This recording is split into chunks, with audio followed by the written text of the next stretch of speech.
responses here with the speakers. I just want to say that it is all about the cost of labor. Sometimes it's not wages, but it's the cost of labor. And the race to the bottom is driven by the tremendous wage and cost of labor differentials in the world. And the race to the bottom is to the lowest wages that are paid in the world, or the lowest cost of labor that's paid. I want to mention that since 2005, the Congressional Black Caucus, we at Black Agenda Report, follow them closely, and we put out the CBC Monitor Report Card. We follow their legislative histories. Since 2005, the Congressional Black Caucus has voted with the telecoms, like AT&T, like Verizon, in greater numbers than the Democratic caucus as a whole. In other words, they are more in the telecom's pocket than the Democratic Party as a whole is. Wow. Okay, any other responses? Okay.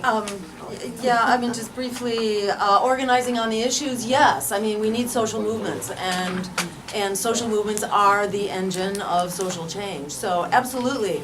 And in advocating for a political party, you know, to my mind, political parties are an opportunity to bring together many social movements on a shared agenda.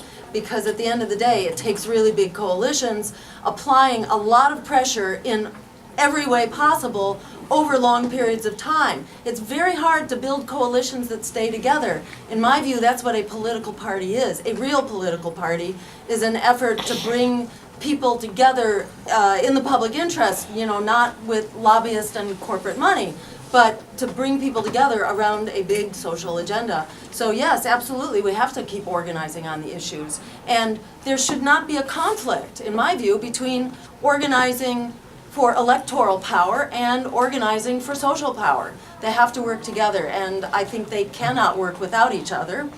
On the post office, yes, I mean, the post office is really screwed by the corporate political collaboration and, you know, making way for, you know, FedEx or whoever, you know, and Staples to take over the public commons. The race to the bottom. I mean, the people, Totally. whoever worked at Staples working minimum wage, and the post office is what, 300,000 union workers, and you know the whole deal, That's how they did it. And That's that why, was, that exactly. was a collaboration between all the Democrats and all the Republicans. I've never heard it talked about at all. Well, the Unless next I'm reading- the next trade agreement after the TPP, TISA, is going to destroy the post office, along with, because basically it says that no government, corporation, or enterprise can exist unless corporations can be competitive with it. So just as they have privatized the post office in Britain, which has destroyed the British mail service, they are waiting to do it to us next. And it's the same reason hedge funds want charter schools. What do we spend? $600 billion a year on education? They want it. I mean, Karl Marx wrote about this. He said in the late stages of capitalism, as you disembowel the country, you essentially create forms of debt peonage, i.e. as if money is real. And the other thing is that these corporations actually disembowel the state structures in the final stages in order to make profit. And that's what we're watching. Asset stripping. Okay, Gloria?